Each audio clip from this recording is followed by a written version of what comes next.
공동서신 8권의 책을 오늘 짧은 시간이지만 함께 그 책 속에 담겨져 있는 핵심적인 메시지가 무엇인지를 우리가 잠시 살펴보는 시간을 갖고자 합니다.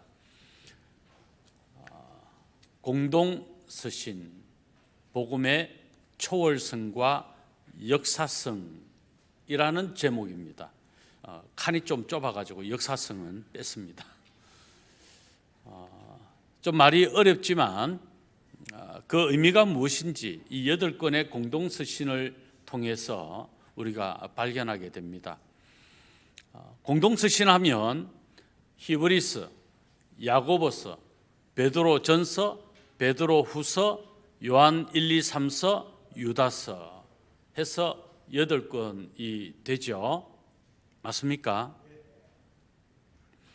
그러면 이 각각의 이 공동서신에서 담으려고 했던 하나님의 뜻이 뭘까?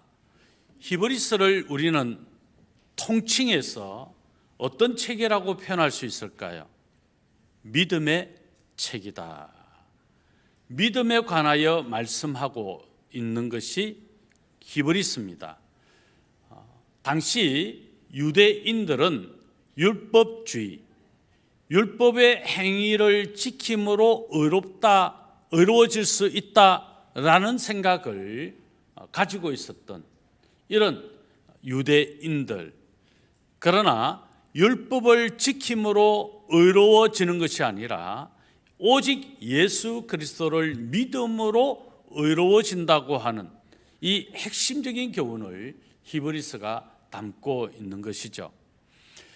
유대인들이 율법을 지키려고 하는 이 행위에 대한 열정이 얼마나 대단했는가 하는 것은 예수님의 공생의 사역 가운데 바리새인들이나 서기관들이나 또 대제사장, 당시 종교 지도자들의 행위에 대하여 성경이 기록함을 통해서 우리는 잘 알 수 있습니다. 예수님께서 그들의 종교적 행위에 대하여 상당히 책망을 많이 하셨습니다. 가장 강하게 표현한 것이 있다면 회칠한 무덤 같다. 속은 썩어 문드러졌는데 겉으로는 번지르르한, 뭔가 잘하는 것 같으나 대단한 것 같으나 또 성결한 것 같으나 아주 종교성이 탁월한 것 같으나 그 내면은 썩어 있는, 정작 믿음이 가장 중요함에도 불구하고 이 믿음, 본질을 잃어버린 것에 대하여 예수님께서 말씀을 많이 하신 것이죠. 그래서 이 히브리서는 예수 그리스도의 생애, 즉 예수님의 죽음과 예수님의 부활이 율법을 지키며 준행하는 일을 우선으로 했던 이 유대인들에게 새로운 표준의 삶을 제시하고 그 삶을 통해서 믿음, 의로워지는 것에 대한 이 확실한 사실의 논증을 기록한 것이 바로 히브리서라 말할 수 있습니다. 행위가 아니고 겉으로 표현하려고 하는 외부적인 어떤 거룩성이 아니라 율법을 지킴으로 의로워질 수 있다. 이 율법을 지키는 일을 너무 잘하다 보니까 본질을 잃어버렸다. 그 본질이 무엇일까요? 하나님을 향한 믿음과 사랑, 그리고 동시에 이웃 사랑이었어요. 그런데 유대인들은 그 당시에 율법을 지키려고 하는 그들의 수고가 이 본질을 잃어버린 채, 그래서 나중에 정죄하고 판단하고 심판하려고 하는 행위로 나타나는 이 부작용, 무엇이 결여되었습니까? 하나님을 향한 정확하고 바른 믿음이 뭔지를 몰랐기 때문에 하나님을 사랑하는 게 뭔지 몰랐던 것이죠. 그리고 이웃을 사랑하는 것 또한 그들이 알지 못했던 것입니다. 몰랐다기보다 율법을 지키려고 하는 이 행위적인 것에 급급하다 보니 실제 본질적인 사랑을 놓쳐버린 것이다.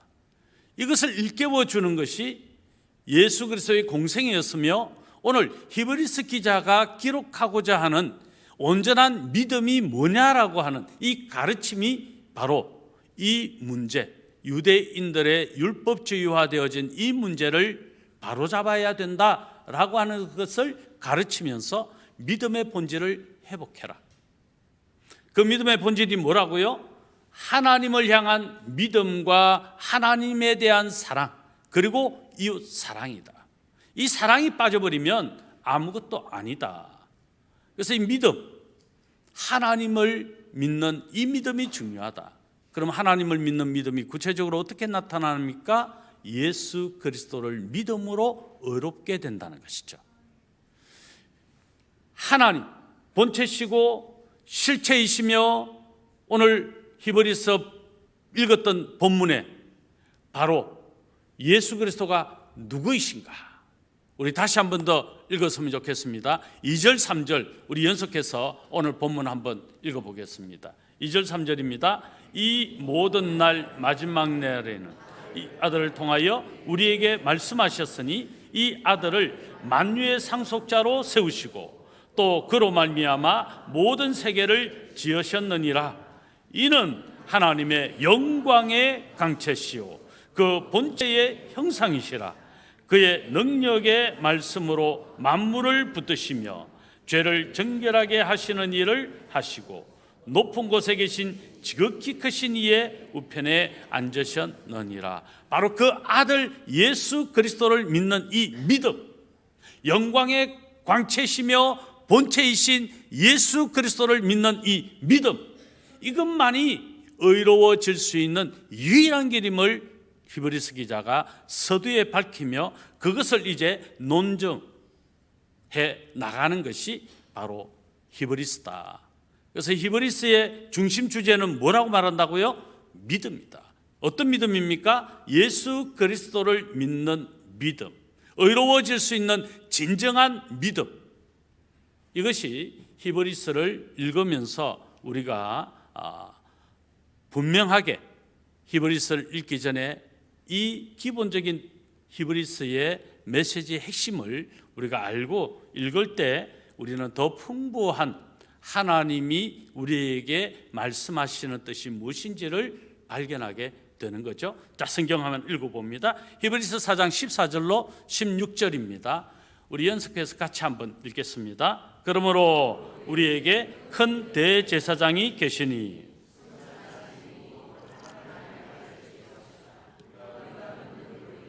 굳게 잡을지어다. 우리에게 있는 대제사장은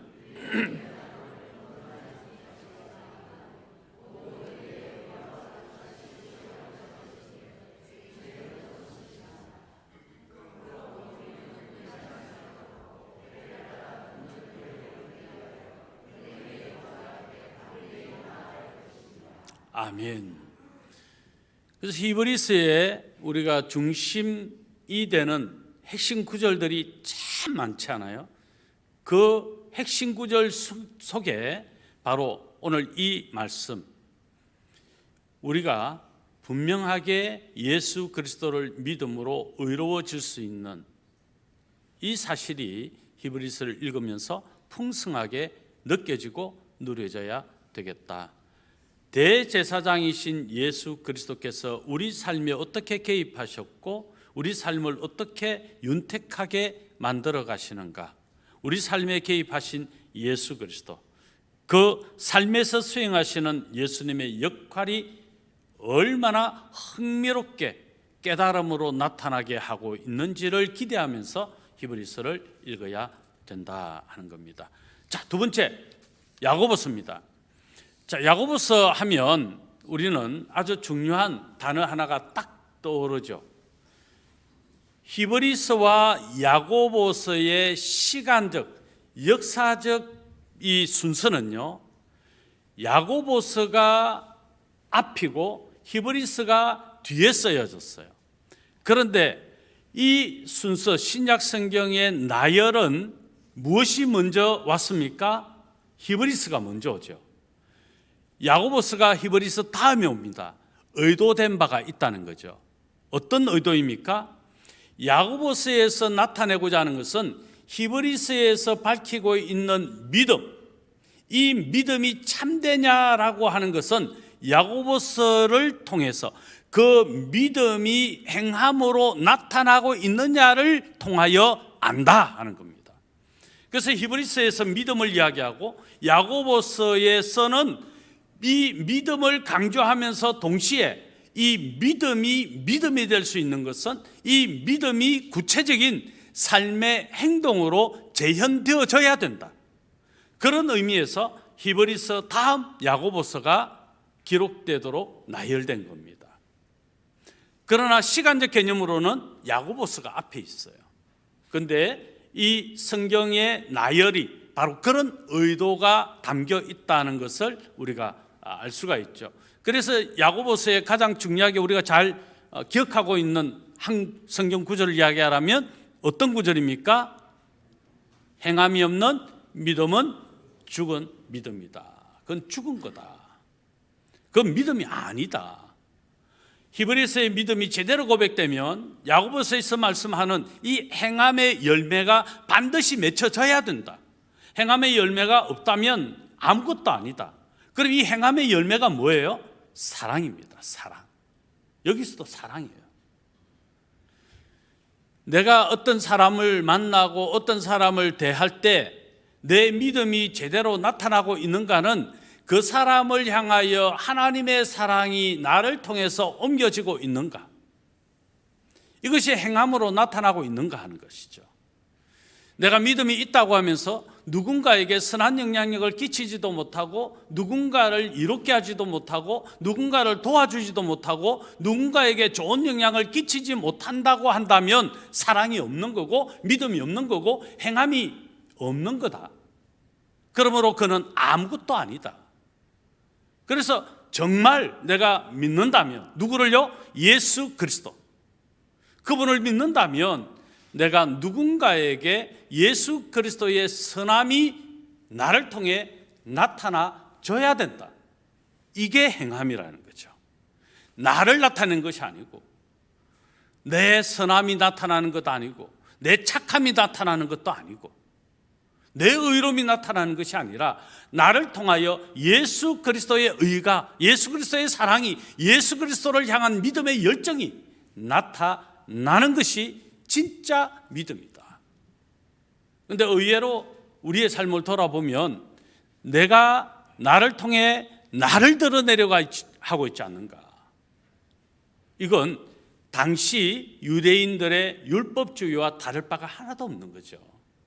겉으로는 선한 척, 의로운 척, 대단한 척, 믿음 있는 척, 그러나 실상은 아무것도 아닌 쓰레기와 같은, 그냥 썩은 것과 같은 그런 모습이 우리에게 있는 것이 아니라 예수 그리스도의 사랑이 나타나고 있는가. 이건 우리가 표현할 수 있는 사랑, 이건 주님의 사랑을 비교한다면 어떤 비교도 할 수가 없는 거죠. 이건 비교 자체가 안 되는 거죠. 사랑의 깊이와 넓이가 전혀 다르다는 겁니다. 그게 누군가가 나를 통해 느낄 수 있어야 된다. 그러므로 야고보서는 아주 중요한 행함이 없이 말씀을 듣는 것만으로 부족하다. 말씀을 들었다면 행함이 나타나는 삶이 되어져야 된다. 우리가 다른 사람들을 어떻게 대하느냐, 그래서 이것이 참으로 중요하다. 내가 무엇을 믿는가를 나타내는 것이기 때문에 그렇습니다. 그래서 여러분, 정말 내가 누군가에게 어떤 모습인가, 내가 예수 그리스도를 믿는 사람으로 나타나지고 있는가, 이건 의식적으로도 생각하는 것이 중요합니다. 그래서 내 말에 조심하고 책임을 지고 내 행동에 조심하고 책임을 지는 거죠. 그 삶을 살아내는 것이 중요하다. 사랑하십시오. 옆에 계신 분과 인사할까요? 사랑합니다. 앞뒤로 보시고도요, 사랑합니다. 그랬는데 사랑합니다 했는데 듣는 사람이 말만.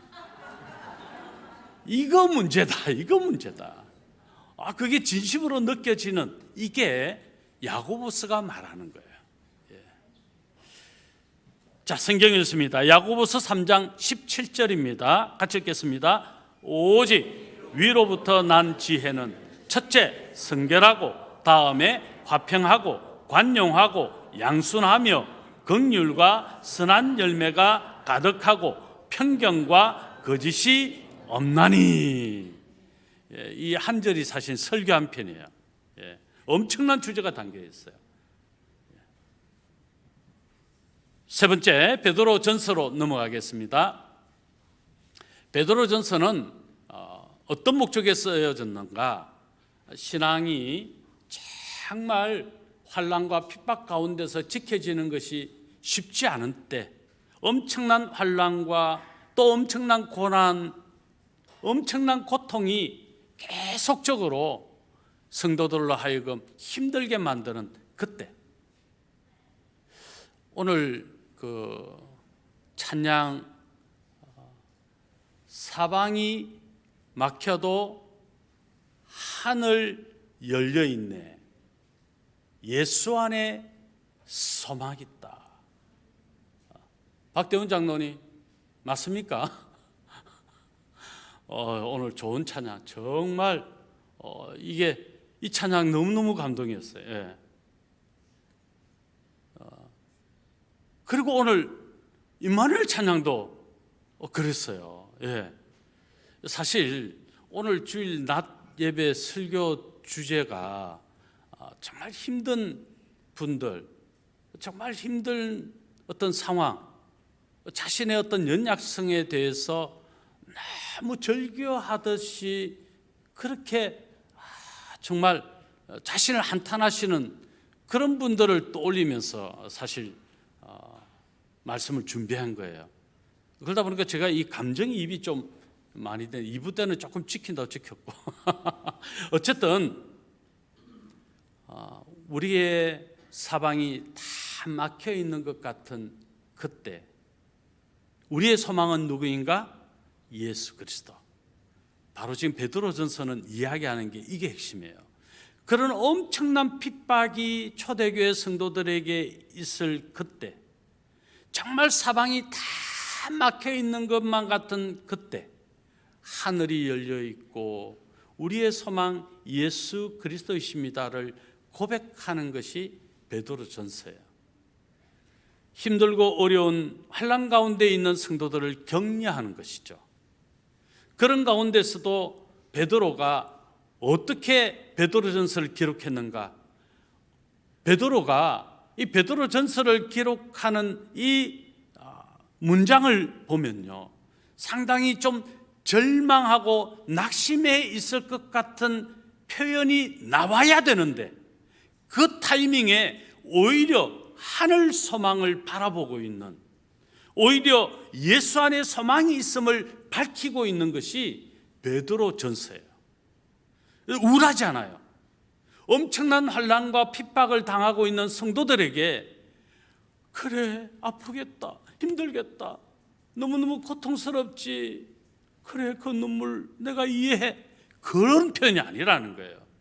오히려 베드로전서는 더 하늘의 소망, 그 기쁨의 메시지가 담뿍 담겨 있다는 것을 느낄 수 있어요. 그게 베드로전서를 읽으면서 우리가 생각하고 느끼면서 읽어야 된다는 거죠. 자, 성경 한번 볼까요? 네 구절을 한번 부분을 한번 읽어볼 텐데, 먼저 베드로전서 1장 3절입니다. 같이 읽습니다.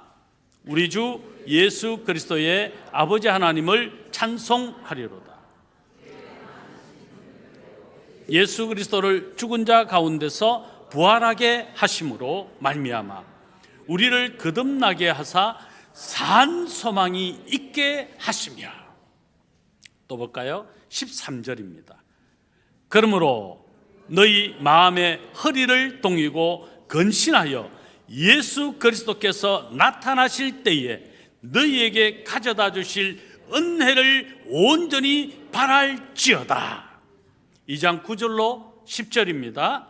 그러나 너희는 택하신 족속이요 왕같은 제사장들이요 거룩한 나라요 그의 소유가 된 백성이니 이는 너희를 어두운 데서 불러내어 그의 기이한 빛에 들어가게 하신 이의 아름다운 덕을 선포하게 하려 하심이라.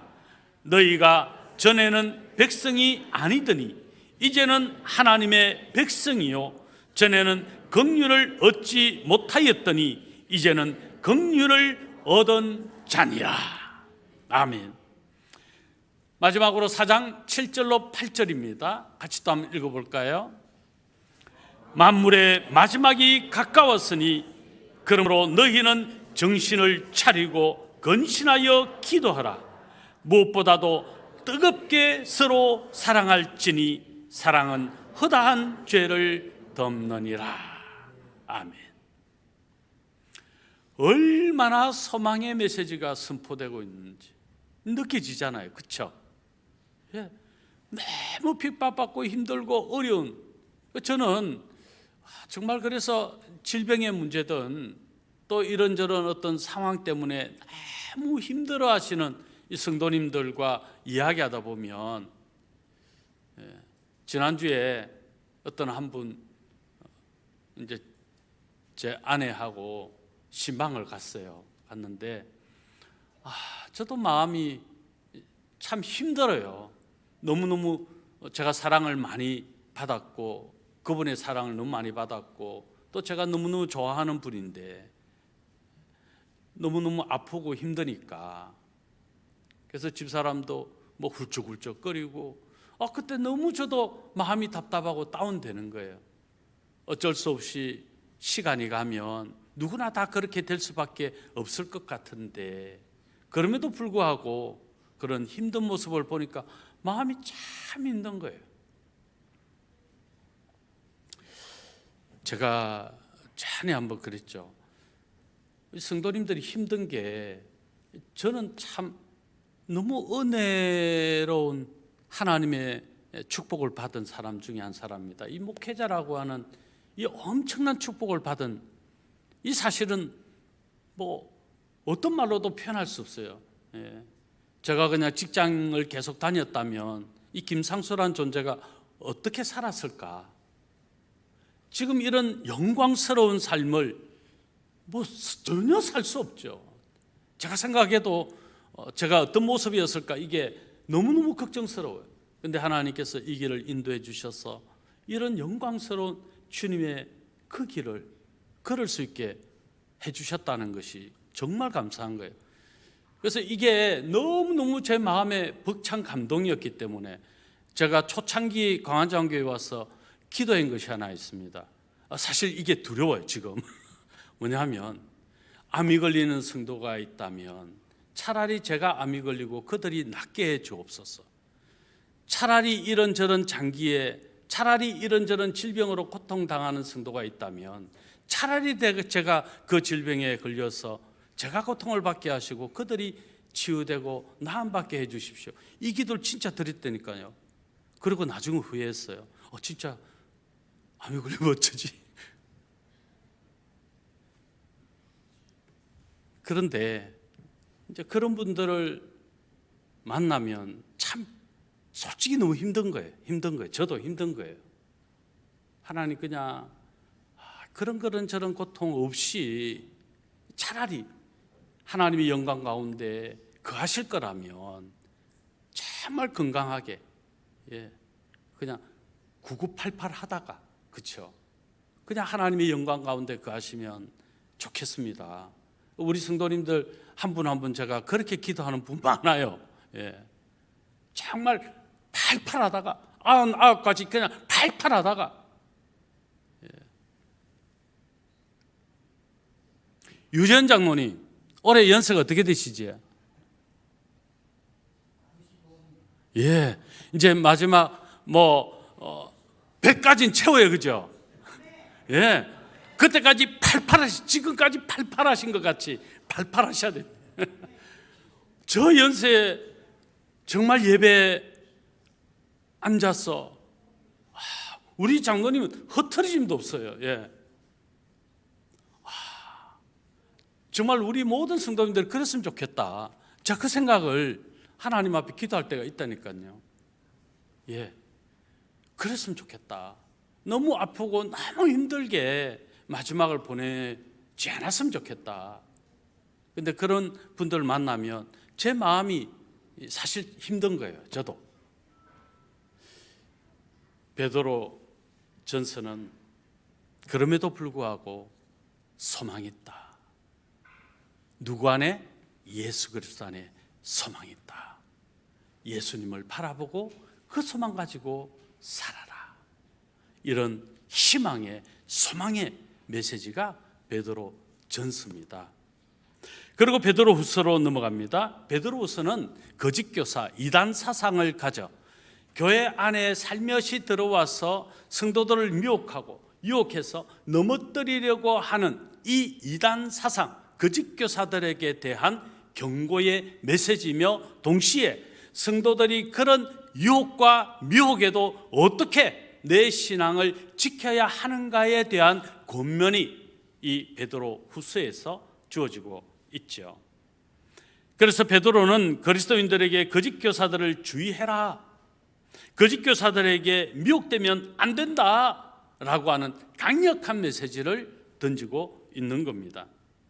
베드로가 이 두 번째 편지를 보낸 것은 형제들이 교회 내부의 거짓 교사들과 당당히 맞서서 싸워서 이길 수 있게 하기 위해서다.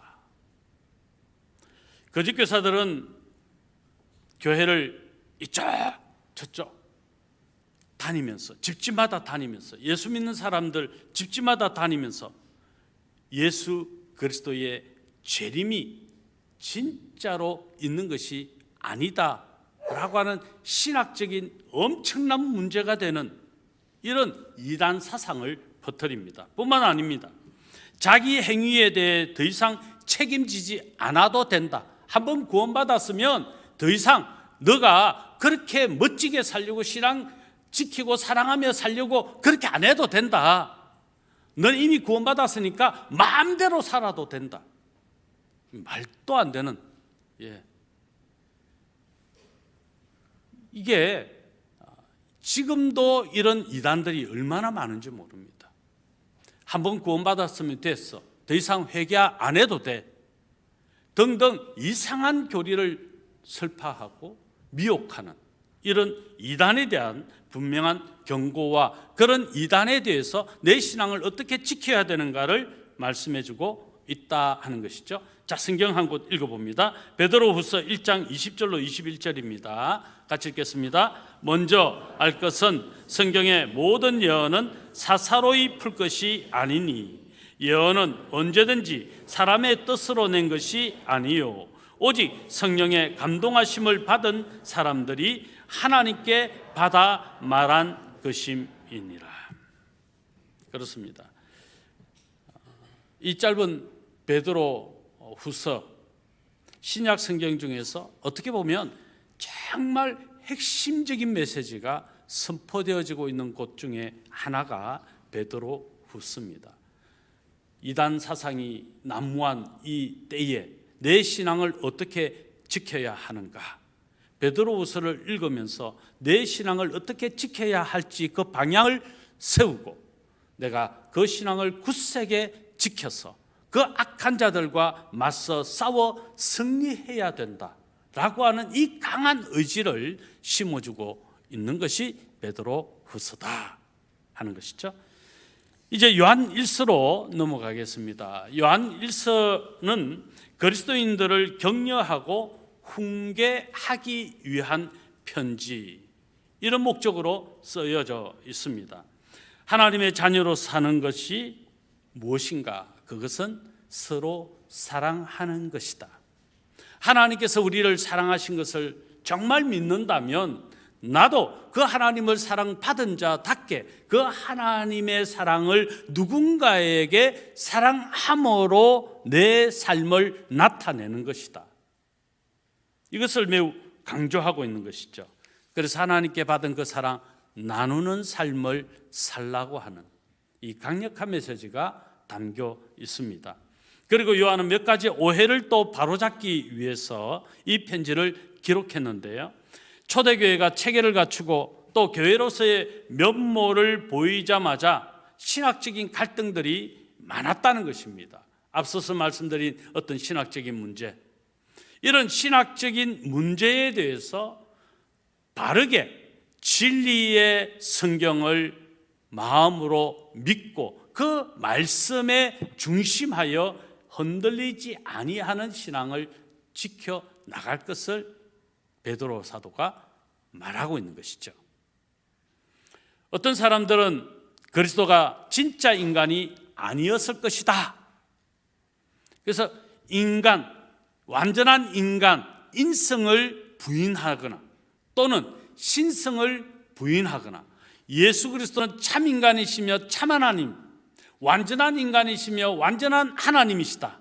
이 사실을 한 가지라도 부인하거나 또 한 가지라도 애매하게 이야기하게 되는 이런 이단 사상, 이것을 철저히 배격하고 있다는 것이죠. 또 우리 죄를 용서해 주셨으니 이제는 더 이상 죄를 지어도 상관없다라고 하는 등 이런 신학적인 오해들을 바로잡아주고 있다. 요한은 예수님께서 참 인간이시며 동시에 참 하나님이심을 분명하게 밝히고 있다. 이 사실이 우리에게 어떤 의미가 있습니까? 예수 그리스도께서 성육신하신 이 놀라운 신비로움이 믿음으로 작용되느냐 안 되느냐 하는 문제로 결부되기 때문에 그렇습니다. 예수 그리스도께서 참 인간이 아니라면, 완전한 인간이 아니라면 우리를 속죄할 길이 없어요. 완전한 인간이 되셔서 우리의 죄를 완전한 인간이신 예수 그리스도께서 그 몸으로 다 받으시고 우리의 죄를 대속하실 수 있었기 때문에 그렇습니다. 만약에 예수 그리스도께서 완전한 인간이 아니시라면 이 부분에 심각한 문제가 발생되는 신학적 오류가 나타나는 것이죠. 그래서 예수님은 우리의 죄를 대속하시기 위해서 완전한 인간으로 오셔서 완전한 인간으로 십자가에 못 박혀 죽어 주심으로 죄 없으신 예수님이 우리의 모든 죄를 대속하셨다라고 하는 이 희생제물, 대속제물의 이 신학이 바로 훼손되는 문제를 베드로 사도, 요한이 이야기하고 있다는 것입니다. 요한일서 4장 9절 말씀 우리 같이 한번 읽어봅니다. 하나님의 사랑이 우리에게 이렇게 나타난 바 되었으니 하나님이 자기의 독생자를 세상에 보내심은 그로 말미암아 우리를 살리려 하심이라. 완전한 인간으로 오셔서 완전한 인간으로 죽으심으로 우리를 어떻게 하셨다? 살리셨다. 대속제물이 되심으로 우리를 의롭다 칭해 주시고 우리가 하나님의 자녀로 하나님의 백성으로 영생을 소유하게 되었다는 이 사실, 이게 너무도 분명한 신학적인 진리다 하는 거죠. 요한일서로 이제 넘어가면 격려하고 가르치는 편지, 이것이 요한일서입니다. 거짓 교사들을 무시하고 사랑의 삶을 살라 강조하고 있습니다. 그래서 요한은 끊임없이 사랑의 사도다라는 이야기가 이런 맥락에서 계속적으로 사랑이 아주 중요한 주제가 되고 있다는 것에서 알 수 있는 겁니다. 성경은 하나님의 행위와 그에 대한 인간의 반응을 기록한 책이죠. 요한 1서에서는 당신이 어려움을 겪는 친구에게 보내는 편지 형식으로 되어져 있습니다. 그래서 어떻게 보면 인간적인 풍미가 아주 많이 담겨져 있는 책이 요한 2서라고 말할 수 있습니다. 그렇다면 당신은 그 친구에게, 우리가 관계를 맺고 있는 우리 이웃들에게 나는 어떻게 말하고 어떻게 살 것인가 하는 이 삶에 대한 중요한 도전을 주고 있습니다. 자, 이런 것이죠. 힘을 내라고 격려하고, 그런데 그것이 말로만이 아니라 진심으로 그와 함께 울어줄 수 있고, 그의 아픔을 함께 나눌 수 있고, 그의 고통에 함께 참여할 수 있는 이런 실제적인 사랑을 그와 더불어 하라는 것이죠. 여러분, 정말 좋은 신앙은 어떤 신앙이냐면 슬퍼하는 사람과 함께 슬퍼할 수 있는 거예요. 기뻐하는 사람과 함께 진심으로 기뻐할 수 있는 거예요. 그런데 이 부분에서 조금이라도 자신이 없을 수 있어요. 왜 그렇습니까? 슬픈 사람과 함께 슬퍼하는 건 조금 쉬워요. 어렵지만 조금 쉬워요. 그런데 기쁜 사람과 함께 기뻐하는 건 조금 어려워요. 왜요? 배가 먼저 아플 수 있으니까. 참 희한해요. 남이 잘 되는 일에 진짜 기뻐하고 진짜 축복하는 일이 의외로 쉽지 않다는 거예요. 우리가 진짜로 이웃을 사랑하고 친구를 사랑하는가, 그의 기쁨에 내가 진심으로 함께 기뻐해 주고 있는가로 진단해 볼 수 있습니다. 이런 적용점을 요한 2서에서 끌고 가고 있다는 거예요. 자, 요한일서 1장 6절 우리 같이 한번 읽어보겠습니다. 또 사랑은 이것이니 우리가 그 계명을 따라 행하는 것이요, 계명은 이것이니 너희가 처음부터 들은 바와 같이 그 가운데서 행하라 하심이라. 그 삶을 실제적으로 살아내라. 말뿐이 아니라, 겉으로만 아니라 진심으로, 마음으로 그 삶을 살아내라. 우리 천창용 집사님이 지금 연세가 참 많으셔요, 여러분. 보기에는 한 40대 정도로밖에 안 보이시잖아요, 그렇죠? 그런데 우리 천상용 집사님 연세가 제법 많으셔요. 그래 그러시더라고요, 저보고. 내가 언제까지 이 경조 사역을 해야 되느냐고. 그래서 제가, 집사님 천국 가실 때까지입니다. 우리가 정말 호흡하는 그 순간이 언젠가는 내가 호흡하고 싶어도 할 수 없을 때가 와요. 내가 할 수만 있다면 그때까지 하나님이 기뻐하시는 그 일, 누군가의 기쁨에 함께하고 누군가의 슬픔에 함께하는 이 일, 이것만큼 여러분 의미 있는 일 별로 없습니다. 진짜 예수 그리스도가 내 안에 계신다면 예수님처럼 누군가에게 그 슬픔에도 그 기쁨에도 다가가고 마음으로 나누는 거예요. 이게 진짜 그리스도인이죠. 그래서 우리 교회는 장례가 있으면, 정말 제가 다른 교회 보니까 주변에 억수로 큰 교회 그 이야기 들으니까 장례가 생기면 그 교구 안에 찬양대, 그 교회 안에 경조위원회, 그렇게만 움직이더라고요. 근데 그렇게 움직이는데 몇 명이 움직이냐면 딱 룰이 있대요. 2사람, 경조위원 딱 1사람, 그리고 거기 전체 주관하는 사람 딱 1사람, 그리고 찬양대가 서는 경우는 어떤 경우를 충족할 때, 와, 너무 삭막하더라고요. 우리는 아니잖아요, 그죠? 우리는 그냥 찬양도 떼창 하잖아요. 그냥 다 가잖아요. 그냥 몸으로 다 때우잖아요. 그게 사랑이에요. 그게 사랑. 그냥 어느 구역이든 어느 누구든 한 사람의 문제가 있으면 모두가 가서 모두가 기뻐해주고 모두가 즐거워해주고 모두가 함께 울어주는, 이게 진짜 사랑이라는 거죠. 요한 3서로 넘어갑니다. 요한 3서는 현명한 선택을 하고 사람들을 지속적으로 도우라고 하는 것이 핵심 메시지입니다. 중단하지 말고 조건부적인 어떤 협력과 도움이 아니라 지속적인 것, 계속적인 것, 연속적인 것, 변함없이. 그래서 요한 3서는 요한 1서보다 훨씬 더 개인적이고 사적인 편지인데, 누구에게 쓴 편지입니까?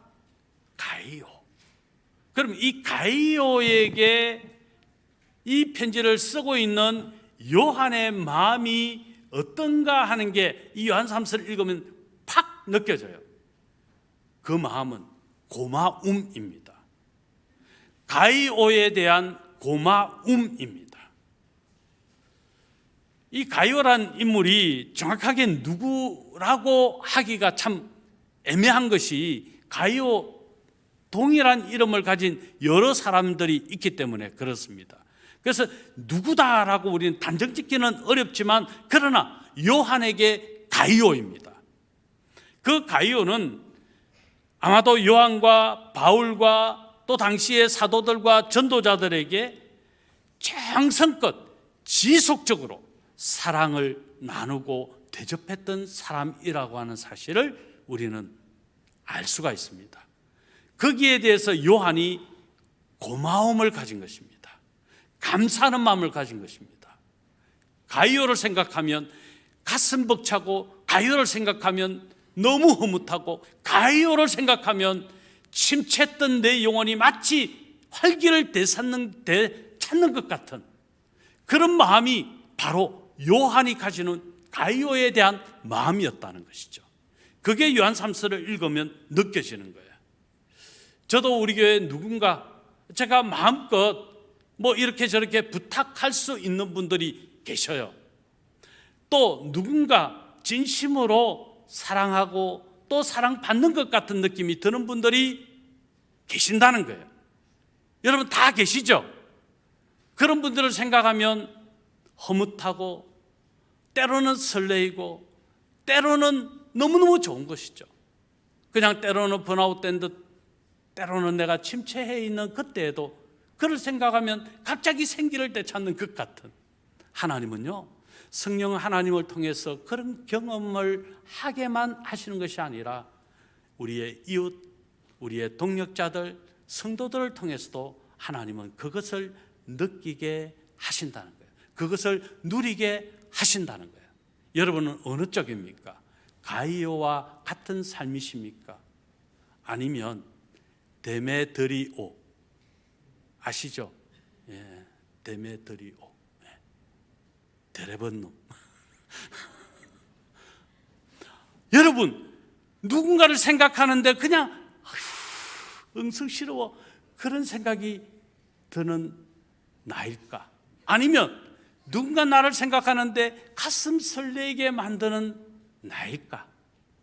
그게 여러분이 져야 될 책임입니다. 그게 느껴지는 것이 이 가이오를 생각하는 요한의 마음을 통해서 우리가 받을 수 있는 거죠. 자, 요한 3서 우리 같이 한번 읽어봅니다. 11절과 14절입니다. 자, 같이 읽습니다. 사랑하는 자여, 악한 것을 본받지 말고 선한 것을 본받으라. 선을 행하는 자는 하나님께 속하고 악을 행하는 자는 하나님을 배웁지 못하였느니라. 속히 보기를 바라노니 또한 우리가 대면하여 말하리라. 이 사실이 확연히 드러난다. 지금도 드러나는 것도 있지만 언젠가 때가 되면 분명하고 선명하고 너무도 확실하게 드러난다. 그러므로 우리의 책임을 다해야 된다. 어떻게 해요? 누군가에게 허무한 존재로 내 책임을 다해 살아야 된다. 자, 지금 이제 중요한 것이니까 이게 안 되면 다음 유다서로 못 넘어가는 게 있어요. 뭐냐면, 자, 지금 그 생각이, 가이오 같은 사람이 생각이 딱 떠오른 사람은 오늘 집에 가도 되고, 만약에 딱 안 떠오르고 고민이 억수로 되면 오늘 집에 가지 마시고 금식하시고 천리하셔야 돼요. 자, 유다서로 넘어가겠습니다. 그리스도인들에게 경고하는 편지가 유다서입니다. 경고의 편지라 일컬어지는 것이죠. 기독교를 이용해 개인 실속을 차리는 자들, 그들을 경계해라고 말합니다. 유다는 무엇인가를 말하지 않을 수 없었던 것 같습니다. 그래서 그는 모든 사람들이 자기 이야기를 경청하고 그것을 아주 진지하게 받아들이기를 바랐습니다. 그는 몇몇 사람들이 하나님께서 초대교회 안에 만들어 놓으신 것들을 파괴하고 있다는 사실을 알았다는 것이죠. 그래서 그가 내가 망을 보는 하는 어림도 없다라고 마치 선언하듯이 나는 쏙쏙들여 그것을 보고 있노라고 지금 밝히고 있는 것 같습니다. 유다는 누구일까요? 유다가 누구죠? 예수님의 동생이죠. 처음에는 예수님을 어떻게 보면 불신앙했던 사람이었지만 이후에 예수님을 진심으로 나의 주로 왕으로 고백했던 동생 유다이죠. 그 유다가 그래서 마치 이 대목에서 이런 게 느껴져요. 너희가 똑바로 안 살면 너가 알지? 예수님이 내 형이야. 마치 그렇게 촉을 세워서 망을 보는 그런 어떤 이 구사, 그런 어떤 내용이 마치 스며 있는 것 같은 느낌이 드는 거죠. 자, 어떤 것에서 느낄 수 있냐면 거짓 교사들, 거짓 교리를 설파하는 사람들, 또 교회에 와가지고 성도들의 친교를 방해하는 사람들, 간혹 지금은 전혀 없지만 전도에 갔는데 목사님, 제가 마음이 너무 심란했어요. 왜요?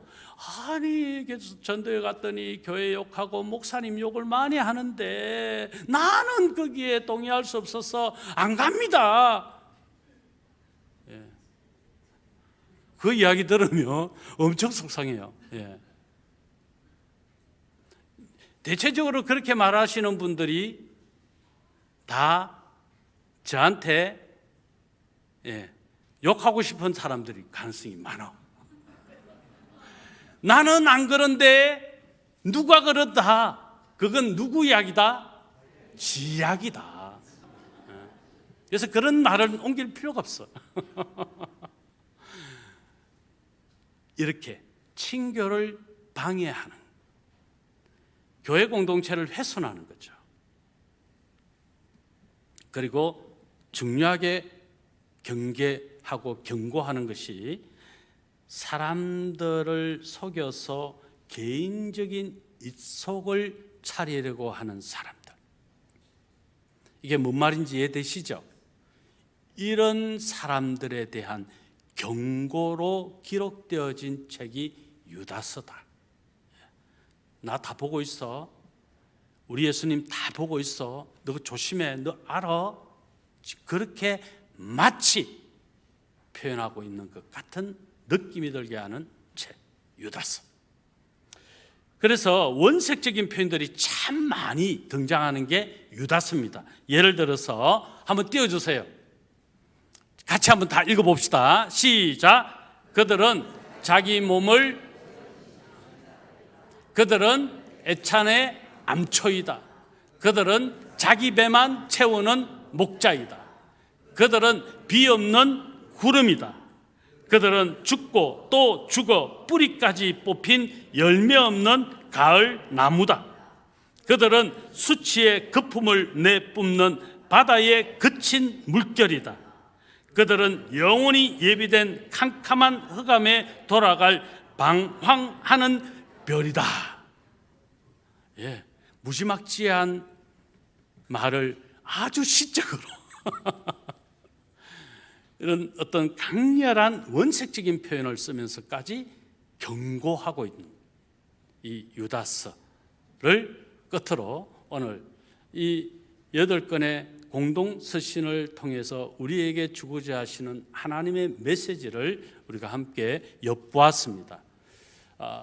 다음 시간에 이제 이 한 해 마지막, 오늘 이 공동서신은 사실 좀 많은 시간을 가지고 좀 나누면 좋겠는데 그래도 이번 한 해 공동서신까지 다 떼고 이제 마지막 뭐 남았습니까? 예언서, 요한계시록. 그러면 우리가 66권을 이번 2024년에 다 살폈습니다. 맞죠? 예, 새벽마다 한 장 한 장을 다 살폈고요. 수요일마다 그 분량에 대한 또 반복해서 복습하는 메시지를 살폈고 성경 일독을 한 겁니다. 여러분 대단하십니다. 기도하겠습니다.